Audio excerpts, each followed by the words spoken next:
Бид яг одоо студид үндэсний давхар даатгал хувьцаат компаниг гүйцэтгэх захирал Жавхланттай ярилцах гэж байна. Танд энэ өдрийн мэндийг хүргэе. Баярлалаа. Нийтийн хүргэе. За тэгэхээр дөнгөж өчигдөрхөн бас Монгол Улсын засгийн газрын ээлжид хуралдаанаар шийдвэр гарч малын индексжүүлсэн даатгалын босхийг бас бууруулсан гэсэн ийм мэдээлэл бас ирсэн байна. Тэгэхээр юуны өмнө бас үндэсний давхар даатгал компани өөрөө бас яг энэ чиглэлд гол хариуцж ажилдаг байгууллагын хувьд бас та энэ талаар дэлгэрэнгүй мэдээлэл өгөхгүй. Ер нь индексжүүлсэн даатгал гэж яг юу хэлээд байгаа гол ач холбогдол нь бас юу юм? Нөгөө талаараа энэ 1-2 дугаар босго гэдэг юм бас ялгааг сайн ойлгох шаардлагатай байна л да. За баярлалаа. Нэгдүгээр хамгийн түрүүнд индексжүүлсэн даатгалын талаар урьж дэлгэрэнгүй ярилцлага авч байгаа маш их баярлалаа. За малын индексжүүлсэн даатгалын тухай хууль бол 2014 онд анх батлагдсан. За түүнээс өмнө 2005 оноос эхлээд Монгол Улсын засгийн газар Дэлхийн банктай хамтраад малын индексжүүлсэн даатгалын төслийг хэрэгжүүлсэн юм аа. За үндсэндээ бол энэ Монгол улс ялангуяа уламжлалт нүүдлийн мал аж ахуй нийгмийн эдийн засгийн хувьд нэлээд зөнхлөх ач холбогдолтой салбарын хувьд даатгалын салбар тэр даатгалын хамгаалалт тэр дундаа байгаль цагуураас 100% шахуу амралтай энэ салбарт бол даатгалын хамгаалалт хэрэгтэй байдаг. Хуучин нэгдлийн тогтолцооны үе буюу социализмын үед бол нэгдлийн малыг албан журмаар даатгалт хамруулдаг тогтолцоо бол байсан. Гэхдээ энэ бол үндсэндээ бол малчны хотонд орсон хохирлоор нөхөн төлбөр болгодог юм хуучин тогтолцоо явж байгаад за ингээд 90 онд нэгдлийн систем задрахад энэ систем бол эдийн засгийн хувьд орчин тогтнох боломжгүй болсон юм аа. За ингээд 2006 он хүртэл энэ хугацаанд 15-6 жилийн хугацаанд бол Монгол улсын мал аж ахуй ямар нэгэн даатгалын хамгаалтгүй байсан гэсэн үг. За 2001 оны зудны дараа нэлээд хэмжээний малын гар цохирол гарсантай холбоотойгоор өнөөдрийн бидний тулгараад байгаа төгжрэл утааны асуудлын эхлэл хотчих хөдөлгөөнөөс эхэлсэн. Тийм учраас зайлшгүй даатгалын салбар, даатгалын хамгаалалт хэрэгтэй болсон. За ингээд олон улсын шинжээчид, мэргэжилтнүүд, Монгол улсын хөдөө аж ахуйн салбарын мэргэжилтнүүдтэй хамтраад том малын зөв бус хорогдолд суурилсан индекс суурилсан даатгалын бүтээгдэхүүн байх нь зохимжтой юм байна гэд энэ даатгалын бүтээгдэхүүн нэвтэрсэн юм аа. За гол ач холбогдол нь юу гэхээр зэрэг энэ бол нэгдүгээрт гамшин эрсдлийн даатгал гэж ойлгож болно. Томоохон хэмжээний зуудын эрсдлийн хохирлоос одоо учирсан хохирлыг нөхөн төлөх зорилготой. Үүнийг хэрэгжүүлэхдээ төр хувийн хвшлийн хамтарсан түншлэлийн зарчимдэр тулгуурлаж даатгалын компаниуд даатгалын борлуулалтаа хийх, за төрийн өмчийн давхар даатгалын компани давхар даатгалыг нь үйлчлэгээр хангаж эрсдлийн удирдлагыг тогтолцоо бэхжүүлэх ийм зорилготой ийм үндсээр хийгдсэн даатгалын шинэ бүтээгдэхүүн байсан. За ингээ 2014 оноос хойш үндэсний давхар даатгалын компани энэ давхар даатгалын үйл ажиллагааг хангах чиглэлээр ажиллаж байгаа. За индекс гэж юу хэлээд байгаа юм бэ? Гэхээр зэрэг тухайн сумын том малын зөв бус хоригдлын хэмжээ хуучин хуулиар бол 6% байсан. 6%-аас дээш давсан тохиолдолд тухайн суманд даатгуулсан малчин өрх даатгалын нөхөн төлбөр авах эрх нэгддэг энэ төрлийн даатгалын бүтээгдэхүүн юм аа. За тэгээд 2025 оны 12 дугаар сард улсын хурлаас малын төсний даатгалын тухай хуульд 2 гол өөрчлөлтийг оруулсан. Нэгдүгээрт нь 6% босго үзүүлэлтийг 5% болгож бууруулсан. За энэхүү босго үзүүлэлтийг 3 жил тутам Монгол Улсын засгийн газар шинжилэн тогтоодог ийм хуулийн зохицуулалттай. За энэ зохицуулалтын хүрээнд босго үзүүлэлтийг шинжилэн батлах шаардлага гарсантай холбоотойгоор өчигдрийн засгийн газрын хуралдаанаас босго үзүүлэлтийг шинжилэн тогтоосон. Хоёрдугаарт нь ялангуяа уур амьсгалын өөрчлөлт гэдэг асуудал дэлхийн нийтийн болоод Монгол Улсын хувьд тулгымцсан асуудал нэг болсон. За уур амьсгалын өөрчлөлтөөс улбаатай энэ байгаль цаг орчны одоо энэ гамшигын эрсдлийн улмаас учирсан хохирлыг бууруулахад гамшигын эрсдлийн эрс санхүүжилтийн тогтолцоог бий болгох энэ санал санаачлаг ажлууд олон улсын хамтын ажиллагааны нийгэм байгууллагын хүрээнд хийгдэж байна. За энэ цаг мөчид Монгол Улсын хурлаас гамшигын эрсдлийн эрс санхүүжилтийн нэг хэлбэр болох урьдчилсан даатгалын нөхөн төлбөрийг нэг удаа урьдчилан нөхөн олгож болох эрх зүйн орчныг бүрдүүлчлээ гэсэн үг. Хуучин тогтолцоогоор бол хагас жилийн мал тооллогын дүн гарсны дараа за ингээд 9-10 дугаар сард малчин өрх нөхөн төлбөр авахдаг юм эрх зүйн зохицуулалттай байсан бол одоо шинэ хуулинд орсон нэмэлт өөрчлөлтийн дагуу яг зуудын эрсдлийн гамшигын эрсдлийн үед үндэсний статистикийн ороноос гаргасан явцын мэдээлэлээр үндэслээд тухайн сум аймгийн малчин иргэд урьдчилж нэг удаа нөхөн төлбөр авах эрх зүйн боломж бүрдэж байгаа. Тэгэхээр эндээс бас тодруулж асуухад босго гэдэг маань тэгэхээр үндсэндээ бол тухайн нөгөө индекс үзүүлэлтийг л хилээд байгаа гэсэн санаа биш үү? Одоо тэр тухайн суманд энэ даатгал маань бол олгогдно. Тэрнээс яг тухайлсан хувь иргэн тус бүр дээр малчин өрх болгоно биш. Сумын хэмжээнд ерөнхийд нь өвчлсөн байдлаар явдаг гэж ойлгож байна.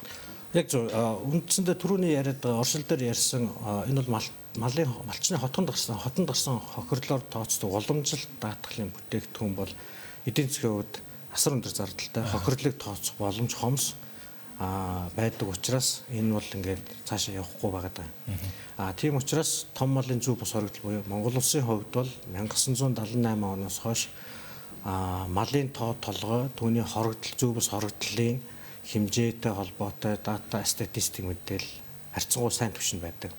Тийм учраас 78 оноос хойш статистик тоо мэдээлэл үндэслээд сумын малын том малын зөв бус хоригдол 5-аас 6-аас дээш хувьд авах юм бол энэ гамшигын эрсдлийн хохирол болдго юм байна гэдэг юм урьдчилан төлөвлөсөн л гэсэн үг л дээ.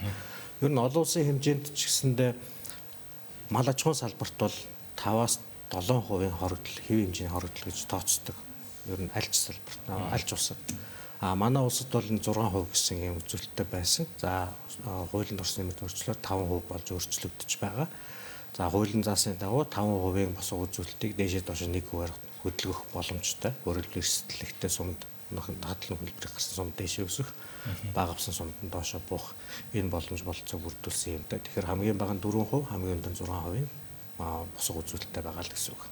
Тэгвэл талаараа яг малын индексжүүлсэн даатгалд хамрагдах талаас нь асуух юм бол процедурын хувьд энэ маань одоо бүх аймгийг бүх малчтай ихээс илүү мэдээж энэ тухайн малчны өөрийн хамрагдах хүсэлт дээр бас үнсэлж энэ маань тооцогдож байгаа. Тэрнээс бүх малчныг бол малчтайг одоо хамруулж ойлгох уу? Юу гэж ойлгох вэ? За малын индексийн даатгалын бүтээгдэхүүн бол сайн дурын даатгал.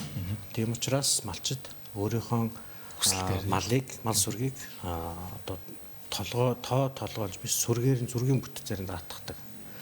Өөрөөр хэлбэл 500 хоньтой хүн бол 100-г нь биш 500 хоноор даатгуулдаг. Гэхдээ малын үнэлгээг өөрөө сонгодог. Тэгэхээр энэ сайн дурын даатгал.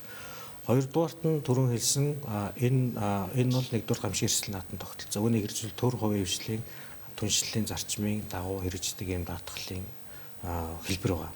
Тэгэхээр өөрөөр хэлбэл 7 даатгалын компанийн 21,330 суманд байж байгаа даатгалын салбар төлөөлөгчдийн салбарын төлөөлөгчдөөр дамжуулаад даатгалт хамрагдах боломжтой. Мөн түншлэн төрийн банк, хаан банкны салбаруудаар дамжуулаад даатгалт хамрагдах боломж байдаг. Энэ дээр яг сүүлийн жилүүд анчиглагдж байгаа нэг сул тал юу гэхээр зэрэг даатгуулагч малчтынхаа одоо малчдаа илүү сайн ойлголт өгөх орлуулалтынхаа явцад сурталчлан таниулах ажил жоохон хойрох шиг хандлага ажиглагдаж байгаа доторх нь хамрагдaltaй хэмжээ бага байгаа. За сүүлийн дунджаар бол нийт малчин өрхийн 14-өөс 17% нь даатгалт хамрагдаж байна. Нийт мал сүргийн 7-9% нь даатгалт хамрагдаж байгаа ийм статистик тоо мэдээлэл байгаа. Энэ бол хангалтгүй төвшин байна гэсэн. Тийм учраас одоо энэ малчд руугаа чиглэсэн даатгалын бүтээгдэхүүнээ сурталчилсан ойлгуулахад чиглэсэн соён гэрэг чиглэсэн үйл ажиллагааг шат дараагаар авч хэрэгжүүлэх зайлшгүй шаардлага байна. Үндсийн давхар даатгал компани бас 2025 оны гаргасан мэдээллүүдээс харж байхад ерөнхийдөө нийтдээ бол 2025 оны байдлаар 23,109 малчин өрх бас хамрагдсан. За нөгөө талаар 3.4 сая малыг бол даатгаж ажилласан гэсэн ийм тоо мэдээлэл байна. Тэгэхээр эндээс харахад бас түрүүн Монгол улсын хэмжээнд бол жишээ нь малчин өрх маань 200 гаруй мянган өрх байдгаа гэсэн нэг ийм статистик бас байдаг шүү дээ. Тэгэхээр энэ өнцгөөс ингээ харахад ер нь малчд маань бас энэ даатгалын ачуулбыг сайн ойлгохгүй байна уу эсвэл мэдээлэл хүргэх тал дээр бас тодорхой ажлууд дутагдж байна уу? Одоо яг энийг хариуцж ажиллаж байгаа хүний хувьд таны хувьд яг энэ зүгээс юу гэж харж байгаа юм? За нэгдүгüүрт нь яг энэ малчдын хамрагдал бага байгаа асуудал хэд хэдэн хүчин зүйлээс шалтгаалж байгаа болов уу гэж бодож байгаа. Нэгдүгüүрт нь мэдээж нь босго үзүүлэлт тийм ээ. За малчин жавхлантын гэрт тий малчны хотонд нь одоо 500 хоньтой айлаас 300 хонь хорогдчиход байхад сум нь 6% даваагүй нөхөн төлбөр авдаггүй. За энэ бол нэг хоошоо суух нэг шалтгаан болчихж байгаа. Даатгалт хамрах. За энэ ч над тамаагүй да манай суманд гоо малчиндаа жоохон өөрт нь ашиггүй юм шиг байна. Манай суманд үнэтэй зүгэл болдог доо. Ерөөсөө зуд болдгоо штэ гэдэг ч юм уу те. Иймэрхүү хандлагууд байгаа. За ихэнх малчтаас ирсэн босгочийн өндөр байна гэсэн ийм санал хүсэлтүүд ирүүлдэг. Тийм ч учраас сая хуулийн өөрчлөлтөөр 6% босоо 5% болгож бууруулсан.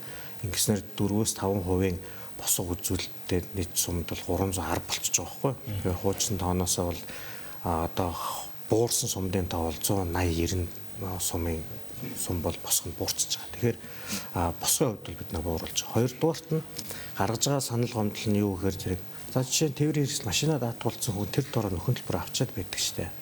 Тэгсэн чинь бид нар 100 одоо өвлөн дуусаа хавар өнгөрөө 100 өнгөрч иж нөхөн төлбөр авч байна. Энэ чинь одоо сэтгэл ханамж те даатгуулагчийн хувьд сэтгэл ханамж муу байна гэсэн ийм судалгааны үр дүн гарсан. За тийм ч учраас саяны ярьдаг эрт санхүүжилт буюу урдчилт нөхөн төлбөр олох хуулийн өөрчлөлтүүд орсон. За эдгээр өөрчлөлтүүд орсноороо бас тодорхой хэмжээний хамрагдал нөлөө үзүүлнэ гэж харж байгаа. Түүний дараачийн асуудал мэдээж энэ даатгалын бүтээгдэхүүнээ ойлгуулан таниулах, сурталчлах ажил сүүлийн жилүүд одоо бас нэлээд хойшоо хойромжсон байдалтай байж байгаа. За энэ дээр бол зайлшгүй ялангуяа энэ даатгалын төлөөлөгчдөөр дамжуулсан даатгалын борлуулалтыг өсгөх зайлшгүй шаардлага байгаа. Өөрөөр хэлбэл нүүр тулсан ярилцлага, нүүр тулсан борлуулалт нь илүү үр дүнтэй, малчид илүү эрсдлээ ойлгож даатгалд хамрагдах боломжийг нь бүрдүүлнэ гэж харж байгаа. Тийм болохоор энэ жилээс эхлээд шатаар алсан арга хэмжээнд аваад ажиллана, хуулийнхаа өөрчлөлтөд сурталчилан таниулна. Мөн түнчлэн санхүүгийн бүтээгдэхүүн үйлчлэгээтэй уух замаар малчдыг даатгалд хамрагдах сонирхлыг нь бүрдүүлэх замаар санхүүгийн бүтээгдэхүүн үйлчлэгээнүүдийг хавсаргасан бүтээгдэхүүнийг малын эзэн даатгалтад оруулах ийм л одоо зорилгоод одоо малын индексжүүлсэн даатгал дээр бас нөгөө талаар яг нөхөн төлбөр болон хураамжийн харьцаа юу нь ямар хэмжээнд бас одоо яг ямар байдалтай явж байгаа бол хоёрдугаар тас актуар үнэлгээг нь юу нь хаанах хийдгүүл бол одоо танахаас эсвэл одоо үнэлгээний өөр аутсорсинг байдлаар шийдэгдэх юм болов уу? За компани байгуулагдсанаас хойш малчин өрхүүдээс нэг 36.7 тэрбум төгрөгийн даатгалын хураамжийн орлого авсан байна. Хурааж авсан байна л да. Эргүүлээд энэ хугацаанд 29.4 тэрбум төгрөгийн нөхөн төлбөрийг олгочихж. За ялангуяа сүүлийн 24 оны тоог аваад үзэх юм бол 16.8 тэрбум төгрөгийн нөхөн төлбөр, 23 онд одоо 4.2 тэрбум төгрөг гэдэг. Ерөөс сүүлийн 2 жилийн хугацаанд гэхэд л одоо 22.3 тэрбум төгрөгийн нөхөн төлбөрийг олгож байгаа гэсэн үг л дээ. Энэ нэг талдаа юг харуулдаг нь гэхээр зэрэг уур амьсгалын өөрчлөлт гэдэг юм бол бид нар яхахгүй нүүр тулчлаа. За нөгөө үнэтэй байдаг сум гэдэг юм бол бага болчихлоо. Өөрчлөлт хизээч цас орж магадгүй, өвлөн цас бор орж магадгүй, зун цас орж магадгүй ийм нөхцөл бий болчихлоо. Тэгэхээр яхахгүй даатгалын хамрагдалт нэмэгдүүлэх зайлшгүй шаардлага бий болж байгаа. За үнэтэй уялдуулаад байгаль цагуур орчны шинжилгээний хүрээлэн одоо бусад шинжлэх ухааны байгууллагуудтай хамтран ажиллах замаар бас энэ цагуурын эрсдлийг дурдсан тандан судлах, мөн түнчлэн нийгмийн эдийн социологийн судалгааны амжиргааны төвшингийн судалгаа хийх, гамшигын эрсдэл сүрэн дэвсгэрлэх судалгаа хийх хэмжил тодорхой ажлуудыг бол бас ингээд мэргэжлийн байгууллагуудтай актуарчид, математикч болон бус статистик дата чиглэлийн мэргэжилтнүүдээр аутсорсинг байдлаар бол энэ үнэлгээний ажлууд хийгдэж байгаа. Даатгалын хураамж болон босго үзүүлэлтийн тооцооллыг бол санхүүгийн төсвөл хорооноос тусгай зөвшөөрөл авсан актуарч нар хийж гүйцэтгэдэг. За манай компани хувьд л өөрсдийнхөө нөөц болцоогоор актуарчтайхан гаргасан судалгаан дээр тулгуурлаад бид нар бол энэ босго үзүүлэлт болоод хураамжийн тооцоолол давхар даатгалын хураамжийн хэмжээг бол гаргаж тооцоолж байгаа. Ер нь бол даатгалын хураамжийн хэмжээ өсөх хандлагатай байгаа ч гэсэн одоо төрийн бодлого тийм ээ үндсэн хууль заагдсан мал сүрэг үндэсний баялаг бөмбөгөөд төрийн хамгаалтанд байна гэсэн энэ үндсэн хуулийн заалт байдаг учраас үндэсний давхар даатгалын компани бол өөрөөр хэлбэл тодорхой хэмжээний эрсдлийг өөрийнхөө нөөцөөс бүрдүүлж эрсдлийн хураамжийн хувь хэмжээг доктортой хэмжээнд хадгалах зорилгоор бас нөөц бүрдүүлж ажилладаг. Тэгэхээр сүүлийн нэг асуулт маань малын индексжүүлсэн даатгал түрүүн бас та нөгөө ярьсан нэгдүгээр босго бол ингээд нэмэх хасах нэг хөв байж болтгоо гэд. Тэгэхээр бас энд хоёрдугаар босго үзүүлэлт гэсэн нэг юм сонирхолтой өнцөг харагдаад байгаа. Тэгэхээр энэ маань дээшээ доошоо бас нэмэх хасах 5% гэсэн. Тэгэхээр энэ одоо хоёрдугаар босго гэдэг маань ямар хэмжээг хэлж байгаа юм бол нөгөө төгрөгийн гамшигын хэмжээнд одоо хүрэхээр ингэж тооцогддог нэлээ өндөр хувийг харагдах шиг байна л да. За ер нь бол ийм за 5-аас 6% босго үзүүлэлт сумын хэмжээнд гарна, хоригдлыг гарна гэдэг бол үндсэндээ бол тухайн сум орон нутгийн хэмжээнд давагдсан хүчин зүйл бий болж байна гэсэн үг. За үүний нэгдүгээр босго үзүүлэлт буюу 5 хүртэл хувийн эрсдлийг малчин өөрөө хариуцнаа. За 5-аас дээш 2 дугаар босго үзүүлэлт хүртэл хэмжээний эрсдлийг даатгалын компани, давхар даатгалын компани хариуцдаг.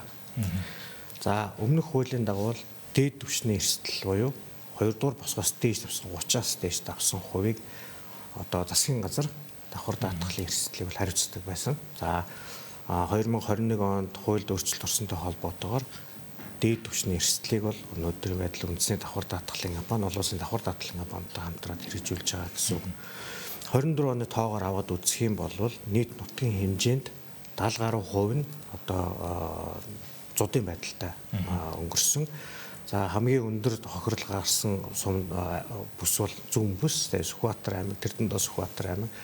Хонин зүргийн мал дунджаар бол 70 орчим хувь нь бол хоригдсон. За энэ бол одоо асар өндөр хэмжээний хохирлоо гэж тооцож болно. За энэ дээр бол эрсдлийн дээд түвшин бол үйлчилж байгаа. За түүнээс бол олон улсын давхар даатгалын компани, үндэсний давхар даатгал хамтраад эрсдлийн хохирлыг бол нөхөндөлж байгаа. Дунд түвшнийхийг бол нөгөө даатгалын компаниуд давхар даатгалтай хамтраад нөхөндөл бүрдүүлж байгаа. Тэр эрсдлийг хуваарлсан энэ тогтолцоо 2 дугаар босго үзүүлэлт бол 30% байдаг. Дээшээ доошоо 5-5% илбэлцэх юм боломжтой. За баярлалаа. Бид үндэсний давхар даатгал хувьцаат компанийн гүйцэтгэхэрэл Жавхланттай ярилцлаа.